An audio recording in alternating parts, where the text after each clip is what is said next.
Hello students, आज हम कुछ इम्पोर्टेंट बात करने वाले हैं और अपने लेक्चर को कंटिन्यू रखेंगे। उससे पहले मैं आपको कुछ इम्पोर्टेंट इंस्ट्रक्शंस है वो आपको बता देता हूँ। आप उन रूल्स को फॉलो करें और उस स्ट्रेटेजी के साथ चलें कि आपका नीट जो है आप इजीली क्रॉस कर पाओ। ठीक है, इसके लिए आपके लिए हमने कुछ अलग से अरेंजमेंट किया है। लाइक अभी हमारा जो चल रहा है वो एंडोक्राइन सिस्टम चल रहा है। अभी जो चल रहा है वो चल रहा है एंडोक्राइन सिस्टम चल रहा है। अब एंडोक्राइन सिस्टम को हम कंप्लीट करने वाले हैं, बहुत जल्दी हो जाएगा। हमारे नेक्स्ट 4-5 लेक्चर के बाद एंडोक्राइन सिस्टम कंप्लीट हो जाएगा। इससे पहले मैं आपको बता दूं कि एंडोक्राइन सिस्टम कंप्लीट होने से पहले ये जो वीडियो है इसके डिस्क्रिप्शन में आपको लिंक मिलेगा, जहाँ पे एक फॉर्म मिलेगा। जैसे ही आप उस लिंक पे क्लिक करोगे तो आपके सामने एक गूगल फॉर्म आ जाएगा। उस फॉर्म को फिलअप करना है। फॉर्म के अंदर क्या है और फॉर्म किस चीज़ का वो मैं बता देता हूँ। ये फॉर्म उनके लिए है जो ये चाहते हैं कि ये एंडोक्राइन सिस्टम इन्होंने पढ़ लिया, अब उनको वापस इसका एंडोक्राइन सिस्टम को याद करने के बाद उनका खुद का इवोल्यूशन करना है। मीन्स उन्होंने जो पढ़ा है उनको इतना लगा कि हम कितने प्रिपेयर हैं इस चीज़ के लिए, मतलब हम नीट के कितने करीब पहुँच सकते हैं, मतलब हमने जो टॉपिक पढ़ा है उस टॉपिक के रिलेटेड जो क्वेश्चन है उस क्वेश्चन को हम कितने राइट कर सकते हैं। तो उसी के लिए एक फॉर्म बना रखा है, उस फॉर्म को फिलअप करना है। फॉर्म फिलअप करने के बाद आपको प्रोसीड पे क्लिक करना है। जैसे ही आप फॉर्म फिलअप करने के बाद प्रोसीड पे क्लिक करोगे आपका फॉर्म सक्सेसफुली सबमिट हो जाएगा। एक बात और, ये फॉर्म वही कैंडिडेट फिलअप कर रहे हैं जो चाहते हैं कि इस एंडोक्राइन सिस्टम के बारे में टेस्ट दें, क्योंकि ये बेसिकली आप एक चीज़ ध्यान रखना कि आपने चीज़ें भले ही पढ़ ली अच्छे से, आप पढ़ने के बाद आप तब तक प्रिपेयर नहीं हो पाते हो जब तक आपकी प्रैक्टिस नहीं हो जाती। आपने एक चीज़ नोट करना, आप मेरे एक चीज़ को नोट करना जो मैं कह रहा हूँ। आपने प्रिपरेशन बहुत अच्छी कर दी है, अब आपको पता है कि आप अच्छे से इजीली क्वेश्चंस को क्रैक कर सकते हो। इजीली आप क्वेश्चंस को अटेंड करके राइट आंसर को चूज़ कर सकते हो। 4 ऑप्शन में से आपके सामने ऐसा ही टेस्ट मिलेगा ये फॉर्म फिलअप करने के बाद। उस टेस्ट के बाद आपको पता चल जाएगा आप कितने पानी में और कितने बाहर हो। इसलिए मैं ये सजेस्ट करूँगा, हर वो लड़का जो ये वीडियो देख रहा है उस हर एक से रिक्वेस्ट है कि एक बार आप इस टेस्ट को अटेंड जरूर करें। भले आपने इस लेक्चर को, जितने भी लेक्चर हुए उनको आपने अच्छे से प्रिपरेशन की है या फिर नहीं की है, इस डजेंट मैटर। आपका एक ही टारगेट होना चाहिए कि आपको टेस्ट अटेंड करना है। आपको ये फॉर्म भरने के बाद आपको एक फॉर्म के बाद अगले पेज पे ही मिलेगा, ठीक है, या फिर हम कॉन्टेक्ट नंबर दे देंगे, उस नंबर पे आपको बताया जाएगा कि फॉर्म फिलअप करने के बाद अगला स्टेप क्या होगा। आपके लिए जो ये टेस्ट है, इस टेस्ट के बारे में बेसिक बता देता हूँ। इसमें आपको 125 क्वेश्चंस मिलेंगे। क्या मिलेंगे? 125 क्वेश्चंस मिलेंगे। 125 क्वेश्चन है जो ओनली फॉर एंडोक्राइन सिस्टम से रिलेटेड है। अब तक आपने जो पढ़ा एंडोक्राइन सिस्टम है, अभी जो आप आगे पढ़ने वाला एंडोक्राइन सिस्टम है, उन सभी से मिला करके हम 125 क्वेश्चंस उस पेपर के अंदर देने वाले हैं। उस पेपर के अंदर आपको OMR सीट मिलेगी। क्वेश्चंस को देखो बच्चे, याद रखना आप, क्योंकि जब आप एग्ज़ाम में बैठोगे नीट के अंदर आपके सामने OMR सीट होगी, बहुत सारे गोले होंगे, ठीक है ना। आप वहाँ पे बहुत सारी मिस्टेक कर देते हो, कौन से क्वेश्चंस का आंसर कहाँ लगाना और किसी दूसरे में अप्लाई कर देते हो। तो इन चीज़ों से बचने के लिए आपकी प्रैक्टिस मोस्ट इंपॉर्टेंट है, ठीक है। तो आप इस चीज़ को नोट करें। 125 क्वेश्चंस मिलेंगे और OMR सीट जो आपको साथ में मिलेगी, उस OMR सीट को फिलअप करना है। उसी के अकॉर्डिंग आपका रिजल्ट जो है आपके मोबाइल नंबर पे मैसेज कर दिया जाएगा, ठीक है। अब ये जो टेस्ट होगा कब, इम्पोर्टेंट चीज़, अब ये टेस्ट तब होगा जब ये एंडोक्राइन सिस्टम क्या हो जाएगा, कंप्लीट हो जाएगा। एंडोक्राइन सिस्टम पढ़ने के बाद मैं एक और सजेस्ट करूँगा कि आप जो मैं पढ़ा रहा हूँ उसको पढ़ें। इसके अलावा जो आपने बुकलेट परचेज की हमारे यहाँ से, उस बुकलेट को भी अच्छे से पढ़ें। क्वेश्चंस वहीं से भी आ सकते हैं और मैंने पढ़ा है यहीं से भी आएंगे। दैट मीन्स दोनों से मिला के आएगा। आप ये नहीं सोचें कि ओनली फॉर बुक से आएगा या ओनली फॉर मैंने पढ़ाया। डेफिनेटली कि मैंने जो पढ़ाया उसके अंदर सारा कवर हो गया, लेकिन कुछ टॉपिक हो सकते हैं जो आपने नहीं पढ़े, कुछ टॉपिक हो सकते हैं जो अलग है, कुछ टॉपिक है जो इजी थे और मैंने नहीं पढ़ा है, वो उसमें से क्वेश्चंस उठा के पूछ लिया। कुछ ऐसे भी क्वेश्चंस मिलेंगे जो घुमा फिरा के पूछे जाएंगे। उस क्वेश्चन में आपका माइंड जो है थोड़ा सा डिस्टर्ब हो जाएगा। उन सभी से बचने के लिए आपको ये सारी चीज़ें अटेंड करना कंपलसरी है। एंड आई सजेस्ट कि आप इन चीज़ों को अच्छे से प्रिपेयर करके अभी से प्रिपरेशन पे लग जाए, क्योंकि जैसे ही एंडोक्राइन सिस्टम कंप्लीट होगा आपके सामने टेस्ट आ जाएगा। ये टेस्ट आपका ऑनलाइन भी हो सकता है और ऑफलाइन भी हो सकता है। फिलहाल हम आपके सामने 125 क्वेश्चंस का ये जो रखने वाले हैं सिस्टम, ये वाला आपका फॉर्म है, वो फॉर्म भरना है और फॉर्म प्रोसीड करने के बाद हमने इसके लिए कुछ फीस भी रखी है। अब आपका यहाँ से भी थोड़ा सा माइंड डाइवर्ट होगा, सर आपने फ़ीस क्यों रखी? बेटा ये होता है कि जब हम फॉर्म बनाते हैं ना, आपको पता है अभी लॉकडाउन है और लॉकडाउन के टाइम हर चीज़ को प्रिपेयर करेंगे, पेपर प्रिंट करवाएंगे, चार्ज तो लगता ही लगता है, ठीक है ना। डेफिनेटली 125 क्वेश्चन है तो हम इतना ज़्यादा चार्ज भी नहीं लगेंगे, इतना रखेंगे कि हर कोई स्टूडेंट इस टेस्ट को अटैम्प्ट कर सके। तो हमने इनके लिए जो फिक्स की है फीस वो की है ओनली फॉर 100 रुपीज़।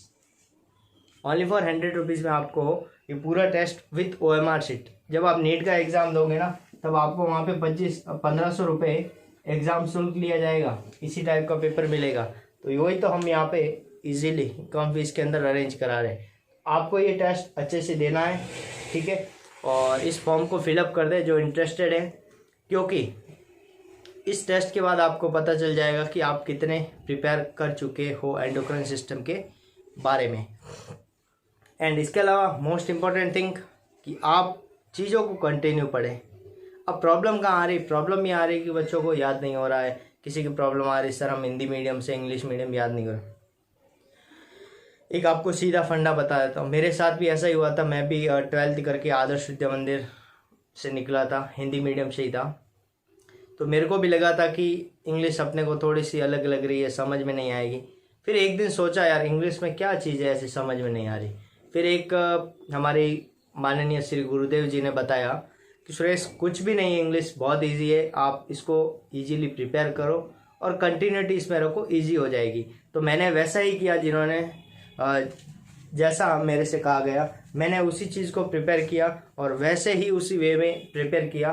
जो मैं आज आपको बताने वाला हूँ उसी वे में आप भी प्रिपेयर करें एंड डेफिनेटली आपकी इंग्लिश बहुत ज़्यादा इजी और बहुत ज़्यादा इम्प्रूव हो जाएगी, ये मेरी गारंटी है।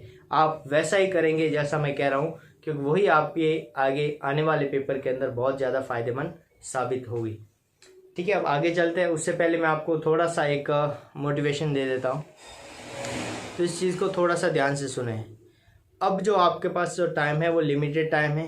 आपका जो टाइम है जैसे जैसे जा रहा है, आप ये नहीं सोचें कि लॉकडाउन का टाइम जा रहा है, छुट्टियां हैं, नहीं बेटा। जो नीट का एग्ज़ाम देने वाला है उनके लिए छुट्टियां नहीं हैं, आप अभी से मान लें, क्योंकि यही आपका जो टाइम है जो आपको फ्यूचर में सिक्योर करेगा, आपके हर ख्वाब को पूरा करेगा।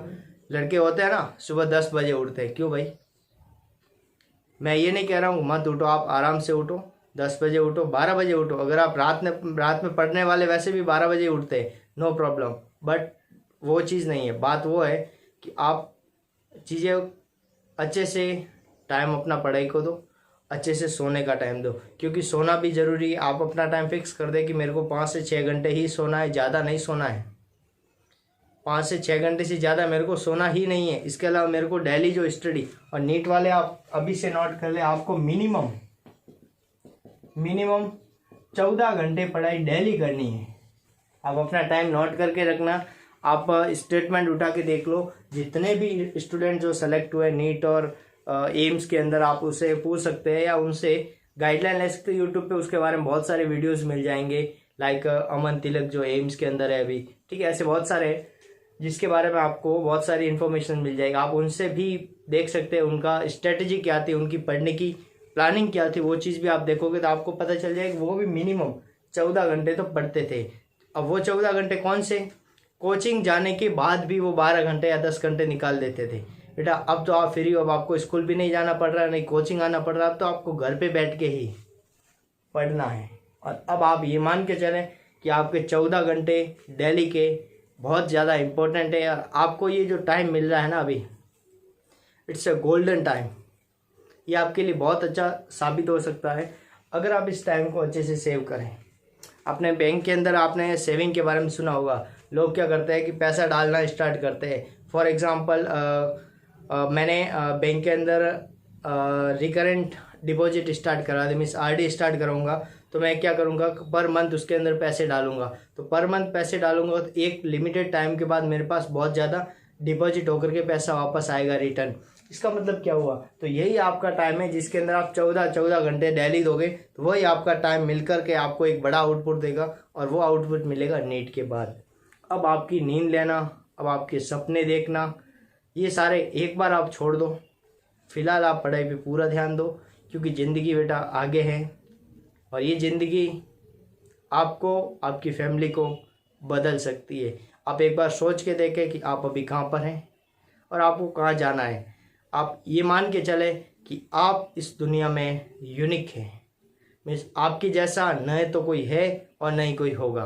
आप खुद देख के इमेजिन कर सकते हैं कि क्या आपके जैसा कोई है, नहीं, तो आप यही पाओगे कि आपके जैसा कोई नहीं है। आप जो हो वो आप ही हो, मीन्स आपके जैसा और कोई हो ही नहीं सकता। मैं भी कह सकता हूँ कि मेरा जैसा हो तो मैं ही हूँ, मीन्स मेरे जैसा कोई डुप्लीकेट तो मिलेगा नहीं आपको, ठीक है ना। अब अगर मिल भी गया तो same to same quality, same to same features, same to same वो क्या कहते हैं कि माइंड के व्यू वगैरह, वो सारी चीज़ें सेम नहीं मिलेगी, ठीक है ना। तो आप जो भी हो आप यूनिक हो, ये आप मान के चलें और अपनी पढ़ाई पे कंटिन्यूटी रखें, तो आपको अच्छा रिजल्ट मिलेगा। इसके अलावा इम्पोर्टेंट थिंग क्या है, इम्पोर्टेंट ये है कि आप चीज़ों को अच्छे से प्रिपेयर करें। अच्छे से का मतलब क्या हुआ, इसका मतलब ये हुआ कि आपको डेली रिवीजन भी करना है, ठीक है, और डेली आपको कंटिन्यू उन चीज़ों को पढ़ना है। इससे क्या होगा, इससे ये होगा कि आपके माइंड के अंदर बार बार चीज़ें रिपीट होती रहेगी, और ये जो वर्ड है ना इंग्लिश के, जो आपको ऑटोमेटिकली याद होना स्टार्ट हो जाएंगे। अभी आपको लग रहा है कि ये जो शब्द है कुछ डिफ़िकल्ट है, मेरे को याद करने में प्रॉब्लम आ रही है, एंड आई प्रॉमिस कि लास्ट में जाते हो आपको ये इतना ईजी लगेगा कि ये सारा का सारा मेरे को अच्छे से याद है। और जब आप क्लास में बैठोगे ना, तो आपको लगेगा कि सर ने कहा था वो 100% सही कहा था। और गारंटी के साथ कहता हूँ कि अभी जिसने ध्यान दिया और अच्छे से प्रिपरेशन कर दी ना, आई प्रॉमिस कि आप 100% बाकी लोगों से 10 कदम आगे चलोगे, ये मेरी गारंटी है। इसीलिए आप कंटिन्यू पढ़ें, अपने सपनों के साथ खिलवाड़ नहीं करें। आपके सपने, आपके टारगेट, उन चीज़ों के साथ कोई भी कॉम्प्रोमाइज़ नहीं करें। खेलना है, टीवी देखना है, मोबाइल लेना है, गेम खेलना है, ये सारी चीज़ें एक बार साइड में रखो, ओनली फॉर क्लास अटेंड करो। अगर आप मोबाइल हाथ में ले रहे हो तो ओनली फॉर क्लास अटेंड करो। और सबसे इम्पोर्टेंट चीज़ है कि आपको डेडिकेट रहना पड़ेगा। डेडिकेट मीन्स आपको अपने मन को कंट्रोल में रखना पड़ेगा, क्योंकि यही इम्पोर्टेंट चीज़ है जो आपको आपकी मेडिकल फील्ड तक लेकर के जा सकती है। आप इस चीज़ को मान के चले, अगर आप डेडिकेट नहीं हो तो आपके लिए मेडिकल फील्ड है ही नहीं। अगर आप मेडिकल फील्ड में जाना चाहते हो तो अभी से मान लो कि आपको इस फील्ड के लिए डेडिकेट रहना पड़ेगा। डेडिकेट मीन्स आपको हर वक्त तैयार रहना पड़ेगा, कब इमरजेंसी आ जाए। और हर इमरजेंसी के लिए तैयार रहने वाला ही मेडिकल स्टूडेंट फ्यूचर में सक्सेस बन के रहता है। तो मेरा यही सजेशन है कि आप इन चीज़ों को अच्छे से प्रिपेयर करें, और बहुत अच्छे से, इतना अच्छे से प्रिपेयर कर दें कि कोई भी क्वेश्चंस आ जाए कि 125 क्वेश्चंस क्या है, कुछ भी नहीं है, मैं इसमें से 125 में से 120 प्लस राइट करने की कोशिश करूँगा, तो आप रहोगे सही, ठीक है ना। अब आप ये सोच के बैठे हो कि 125 क्वेश्चन है, टेस्ट है, अटेंड कर लेंगे, जो नंबर आएंगे वो पता चल जाएगा। फर्स्ट टेस्ट है, फर्स्ट टेस्ट में क्या करना, नहीं, फर्स्ट टेस्ट इस आपका फर्स्ट चैलेंज है, फर्स्ट टक्कर है। फर्स्ट टक्कर में ही आप अच्छा दे सकते हो, तो ये आपके लिए बहुत बेस्ट है, ठीक है। आप इसी मोटिवेशन को याद रखें, बहुत अच्छे से अपने माइंड के अंदर सेट करके रखें, और कंटिन्यू पढ़ाई पे बने रहे। वैसे आज हम बात करने वाले एंडोक्राइन सिस्टम के एक छोटे से टॉपिक के बारे में, जिसका नाम है थाइमस ग्लैंड। अब थाइमस ग्लैंड क्या होती है, कहाँ पे होती है, वो सारी चीज़ें मैं आपको एक एक करके बताऊंगा। उससे पहले आप ये देखो कि थाइमस ग्लैंड होती क्या है। आपने WBC के बारे में सुना होगा, मैं आपको एक बेसिक बता देता हूँ थोड़ा सा। आपने WBC के बारे में सुना होगा 10th के अंदर। WBC means white blood cells, ठीक है, या वाइट ब्लड कार्पल्स, ठीक है। ये WBC कितने टाइप की होती है आपको पता हो, तो WBC को हम 2 पार्ट में डिवाइड करते हैं। कौन कौन सी, एक तो होती है ग्रेनुलोसाइट और दूसरी होती है अग्रेनुलोसाइट। क्या होती है ग्रेनुलोसाइट और अग्रेनुलोसाइट? ग्रेनुलोसाइट वो होती है जिसके अंदर ग्रेनुअल्स प्रेजेंट होंगे, क्या होंगे, ग्रैनुअल्स प्रेजेंट होते हैं। और अग्रैनुलोसाइट इसमें क्या होंगे, इसमें ग्रैनुअल्स क्या होंगे, एब्सेंट रहते हैं। अब ग्रैनुअल्स होते क्या है, यूजुअली आपने एक सेल को देखा होगा, इस सेल के अंदर कुछ इस टाइप की स्ट्रक्चर होती है। ये जो आपको लोब दिखाई दे रहा है ना, ये क्या होते हैं, लोब, ठीक है। इस लोब को ही बोलते हैं ग्रैनुअल्स, ठीक है। तो मैं कहूँगा कि ये मान लो ये मेरे पास इस टाइप का न्यूट्रोफिल है, ये क्या है, ये न्यूट्रोफिल कोशिका है, ठीक है। अब न्यूट्रोफिल कोशिका में कितने लोब है, ये 2 लोब है। इसका मतलब इसके अंदर ये क्या है, ग्रैनुअल्स है। क्या है ये, ग्रैनुअल्स। तो जिसके अंदर ग्रैनुअल्स होंगे उसको बोलेंगे ग्रैनुलोसाइट, और जिसपे ग्रैनुअल्स नहीं होंगे उसको बोलेंगे हम अग्रैनुलोसाइट।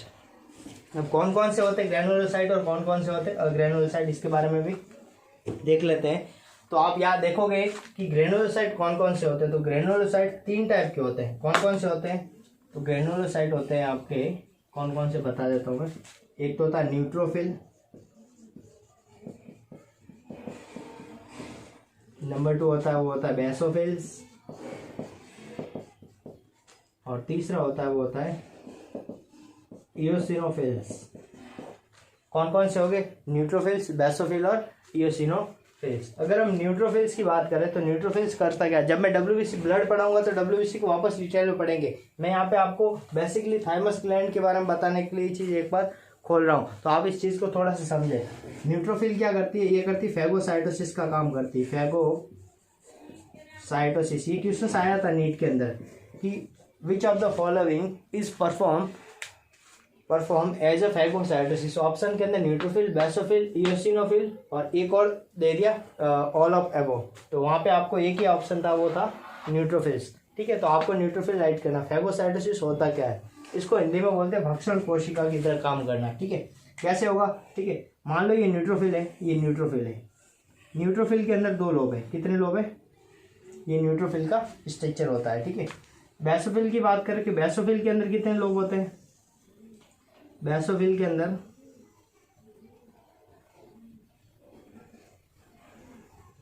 3 लोब मिलेंगे। कितने मिलेंगे, 3 लोब, ठीक है। तो यहाँ पे हम क्या कहेंगे, 2 से 3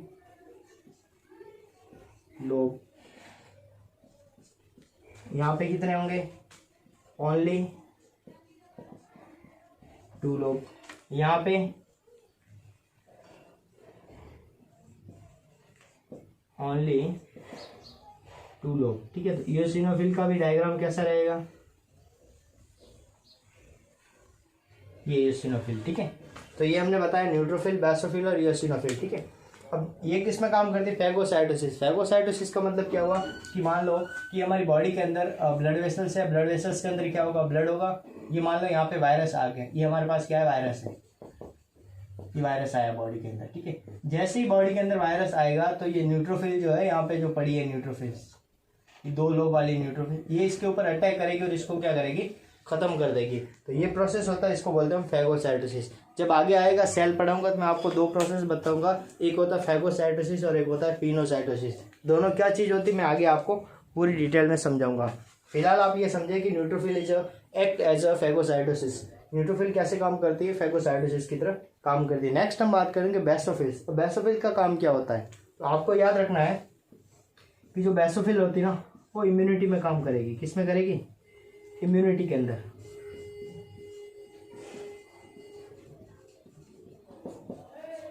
इम्यूनिटी मीन्स प्रतिरक्षा, मतलब बॉडी के अंदर प्रतिरक्षा का काम कौन करेगी, बेसोफिल काम करती है। और इयोसिनोफिल ये किसके लिए काम करते थे, ये याद रखना, ये काम करती एलर्जी के लिए काम करती। किसके लिए काम करती है, एलर्जिक रिएक्शन। यदि बॉडी के अंदर एलर्जी हो रही है, क्या हो रही है, एलर्जी, तो आपको पता चलेगा कि उस बॉडी के अंदर इयोसिनोफिल का काउंट बढ़ा हुआ मिलेगा। फॉर एग्जांपल एक क्वेश्चन आया था, क्वेश्चन ये था नीट के अंदर कि एक पेशेंट है जिसकी एज 15 ईयर है।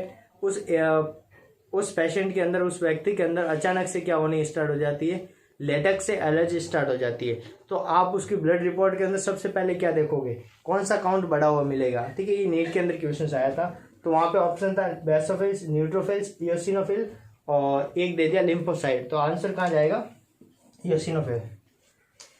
तो इतना सा याद रखना कि कोई भी एलर्जिक रिएक्शन हो, भले लेटेक्स से हो या फिर डस्ट से हो या किसी से भी, तो हमेशा एलर्जिक रिएक्शन है उसके अंदर इओसिनोफिल का काउंट बढ़ा हुआ मिलेगा। अगर एलर्जी हो रही है किसी को तो उसकी बॉडी के अंदर इओसिनोफिल जो है उसका काउंट है वो बड़ा मिलेगा। मैं आपको बताऊंगा कि इओसिनोफिल का काउंट होता कितना है, मतलब इसकी नॉर्मल वैल्यू कितनी होती है। जब मैं ब्लड पढ़ाऊंगा तो सारी चीज़ डिटेल में पढ़ाऊंगा।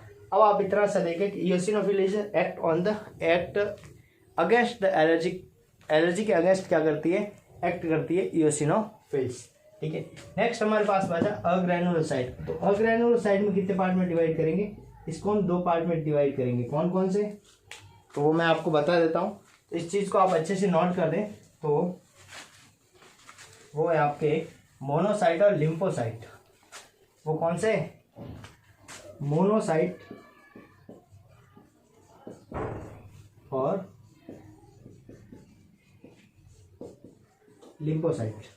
मोनोसाइट के बारे में इंपॉर्टेंट चीज क्या है कि ये क्या होती है, ये लार्जेस्ट डब्ल्यूबीसी होती है। ये क्या होती है, लार्जेस्ट डब्ल्यूबीसी। आपको क्वेश्चन में पूछा हुआ ये भी नीट के अंदर कि डब्ल्यूबीसी के इतने सारे टाइप है, इसमें से सबसे बड़ी डब्ल्यूबीसी कौन सी है, तो सबसे बड़ी कौन सी है, तो मोनोसाइट। तो monocyte is the largest WBC present in the blood. ठीक है, और लिम्फोसाइट की बात करें तो lymphocyte what is the lymphocyte, तो लिम्फोसाइट क्या होती है, lymphocyte is a type of WBC which contain which present in the blood which helpful in the lymphatic system।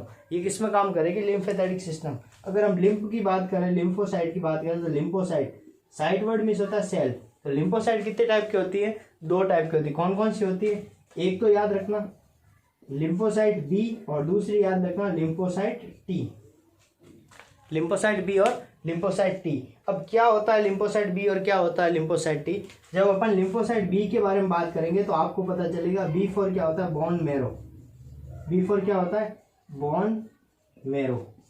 ठीक है, तो आपको याद रखना है कि बोन मैरो है, बोन मैरो से कौन सी बनती है, लिम्फोसाइट बी बनती है। ये भी क्वेश्चन से एग्जाम के अंदर पूछा गया है कि which lymphocyte is formed by the bone marrow. तो बोन मैरो से कौन सी लिम्फोसाइट बनती है, तो आपका आंसर कहाँ जाएगा, लिम्फोसाइट बी। तो लिम्फोसाइट बी है वो किससे बनती है, बोन मैरो से बनती है। दूसरी बात करेंगे हम लिम्फोसाइट टी के बारे में, तो हम कहेंगे लिम्फोसाइट टी। टी का मतलब क्या है, टी का मतलब है थाइमस। टी का मतलब क्या होता है, थाइमस। तो लिम्फोसाइट टी जो है वो कहाँ से बनती है, थाइमस से बनती है, जो आज हम स्टडी करने वाले हैं। तो लिम्फोसाइट टी कहाँ से बन रही है, थाइमस से बन रही है। आज हम स्टडी करेंगे थाइमस के बारे में, थाइमस क्या चीज़ होती है, किस प्रकार से थाइमस काम करता है, थाइमस की लोकेशन कहाँ पर होती है, थाइमस कौन से हार्मोन को रिलीज करता है। और अगर हम जर्म लेयर की बात करें तो आपको याद होगा जर्म लेयर 3 होती है जिससे हमारी बॉडी का निर्माण होता है, एक्टोडर्म, मेसोडर्म और एंडोडर्म। थाइमस ग्लैंड होती है वो कहाँ से होती है, तो वो हमारा आंसर जाएगा एंडोडर्म से। ये सारी बातें करेंगे इसी थाइमस ग्लैंड के अंदर। बेसिक मैंने आपको डब्ल्यूसी के बारे में बता दिया, थोड़ा सा आगे चलेंगे और देखेंगे थाइमस ग्लैंड क्या चीज़ है।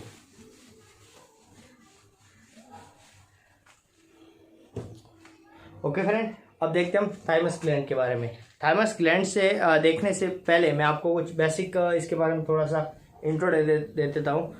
थाइमस ग्लैंड की बात करें, थाइमस ग्लैंड होती कहाँ पर है, तो ये हमारी बॉडी की ये जो बीच वाली बोन होती है इसको बोलते हैं स्टेर्नम बोन। क्या बोलते हैं, स्टेर्नम। और यहाँ से निकलती है इसको बोलते हैं रिब्स बोलते हैं। ठीक है, तो हम कहेंगे कि स्टेर्नम और रिब्स जो होती है, इस रिब्स की जो बोन है स्टेर्नम, जिसको ब्रेस्ट बोन भी बोला जाता है, इसके जस्ट पीछे की और जस्ट बिलो कौन प्रेजेंट होती है, तो वो होती है थाइमस ग्लैंड।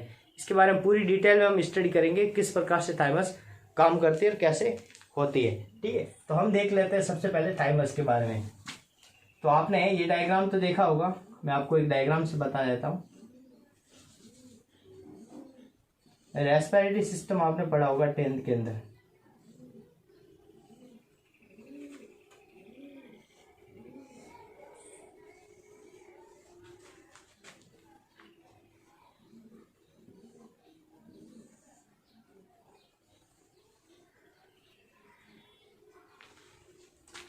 ये हमारे पास क्या है, रेस्पिरेटरी सिस्टम का एक बेसिक डायग्राम दिया है हमने। ठीक है, इसका नाम क्या होता है, तो ये होता है ट्रेकिया, ये होता है राइट ब्रोंकाई, ये होता है लेफ्ट ब्रोंकाई, इसको बोलते हैं हम right lung, and this is a left lung. Complete. This is a triangular part is known as a carina, इसको बोलते हैं कैरिना, ठीक है। तो ये अपने पार्ट बताए थे रेस्पिरेटरी सिस्टम जब पढ़ा था, ठीक है। तो थाइमस ग्लैंड होती कहाँ है, तो आपको याद रखना है कि थाइमस ग्लैंड होती है वो यहाँ पर प्रेजेंट होती है इस टाइप से, this is A thymus gland. Thymus gland की लोकेशन आपको पता चल गई होगी कि ट्रेकिया और ब्रोंका जहाँ पे मिक्स होते हैं, मीन्स कैरिना के जस्ट ऊपर की ओर, और इसके आगे जो बॉन होती है इसको बोलते हैं स्टेर्नम बॉन। ये आप देख सकते हो, ये वाली जो बॉन है स्टेर्नम, इसके जस्ट पीछे की ओर क्या निकल रहा है, ट्रेकिया निकल रहा है। तो ट्रेकिया के ऊपर कौन होती है, थाइमस ग्लैंड। तो हम क्या कह सकते हैं कि इसकी लोकेशन पूछ ले, तो इसकी लोकेशन क्या बताएंगे, तो इसकी लोकेशन होगी वो होगी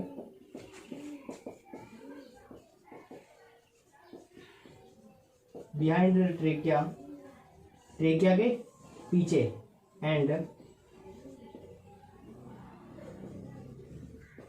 just on the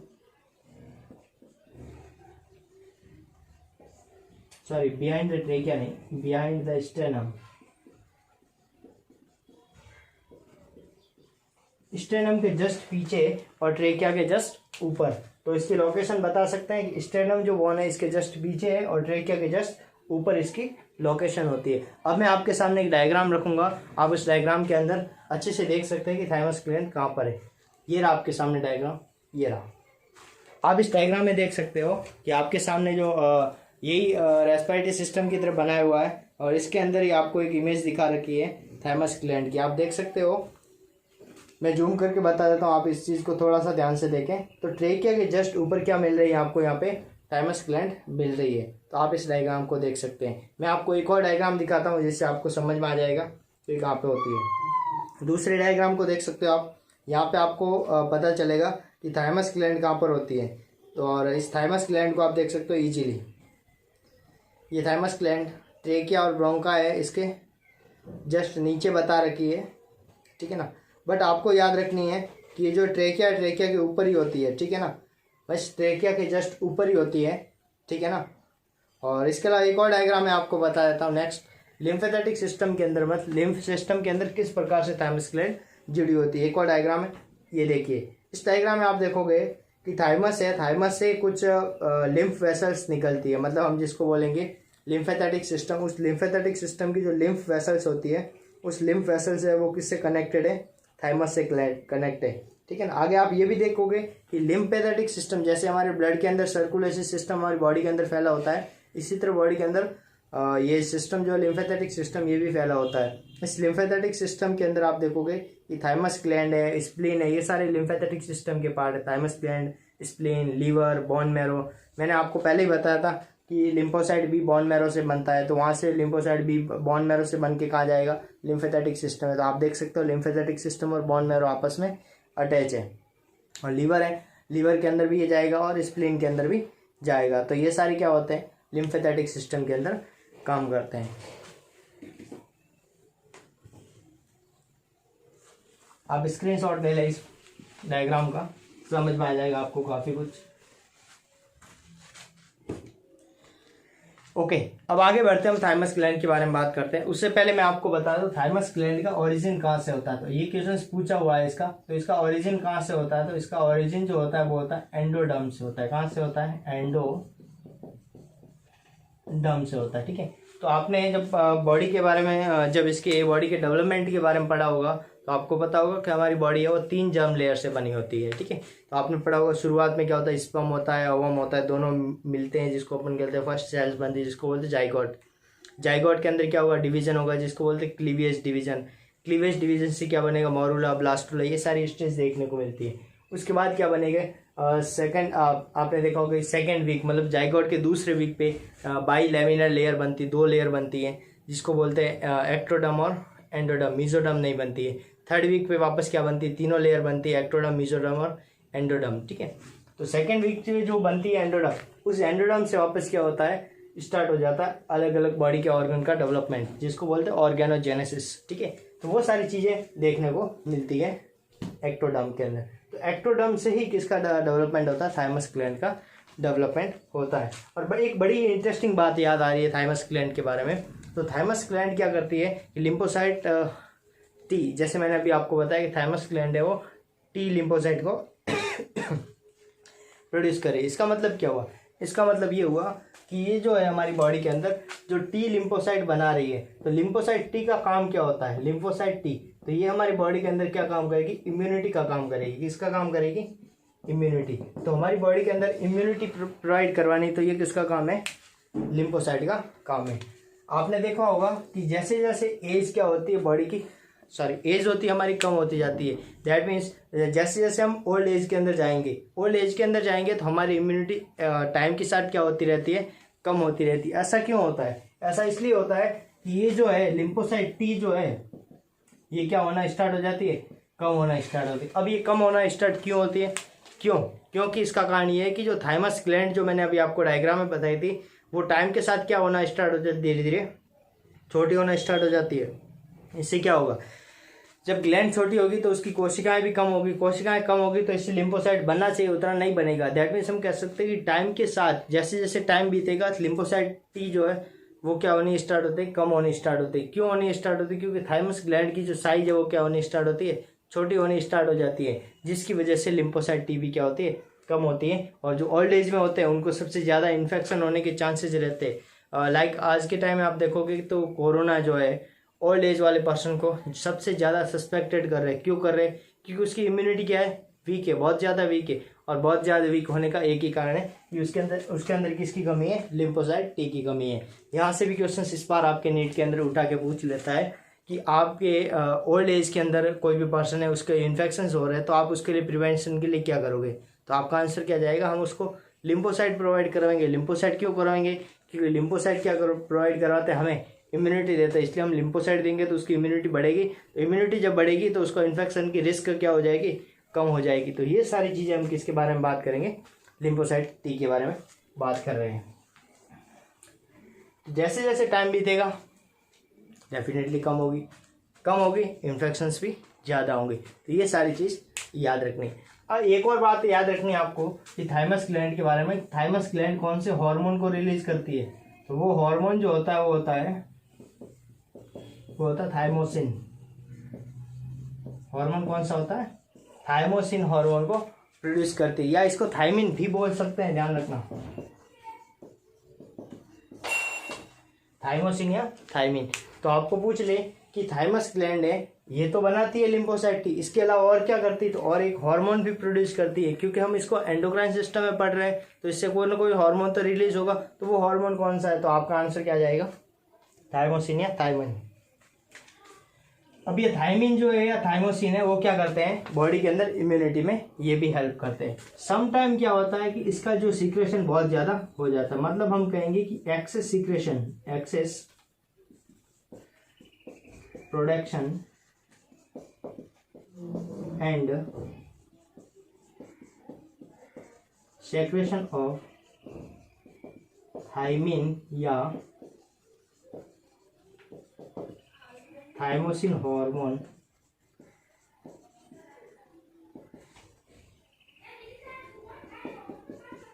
which lead to the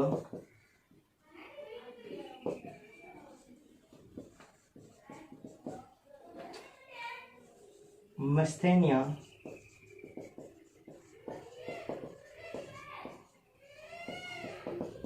gravis. तो आपने मिस्थेनिया ग्रेविस के बारे में सुन रखा होगा। ये एक डिजीज है मिस्थेनिया ग्रेविस। मिस्थेनिया ग्रेविस में आपको स्पेलिंग यहाँ पे लिख के बता देता हूँ।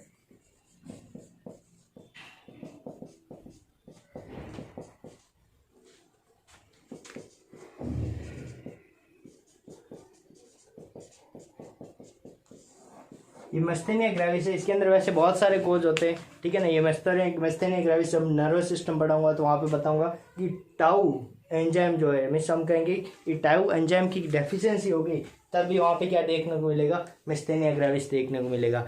और मैं आपको आगे बताऊंगा तो आपके बहुत सारे अलग अलग चीज़ें आएगी, तो अलग अलग कंडीशन में आप देखोगे। और जब मैं स्केलेटन सिस्टम पढ़ाऊंगा तो मैं वहाँ पे आपको बताऊंगा कि जो अपने मसल्स होती है इसके अंदर जो रिसेप्टर होते हैं एसिटाइल कोली, तो एसिटाइल कोली रिसेप्टर के अगेंस्ट अगर एंटीबॉडी बन जाती है तो भी उसकी वजह से क्या देखने को मिलेगा? मिस्थेनिया ग्रेविस। मिस्थेनिया ग्रेविस है क्या? ये एक मसल्स डिसऑर्डर है, मतलब हम कहेंगे कि बॉडी की जो मसल्स होती है उसकी एक डिजीज है जिसको बोलते हैं मस्थेनिया ग्रेविस, और वो किसकी वजह से होती है? Excess production of the thymosin या थायमीन। अगर इसका एक्सेस प्रोडक्शन हो गया तो इसकी वजह से भी क्या देखने को मिलती है? मस्थेनिया ग्रेविस डिजीज देखने को मिलती है। तो ये था हमारा बेसिक, थोड़ा सा ही है, छोटी सी ग्लैंड है, इसको आप इजीली याद रख सकते हो, बहुत इजी है। आपको अच्छे से इसको नोट्स के अंदर रिपीट करें, और मैं अपनी एक बार फिर से बात रिपीट कर देता हूँ, आप टेस्ट कंपलसरी ज्वाइन करें, क्योंकि ये आपके लिए फ़ायदा रहेगा, आपको पता चलेगा कि आप कितने पानी में हो। Best of luck and thanks for watching this video.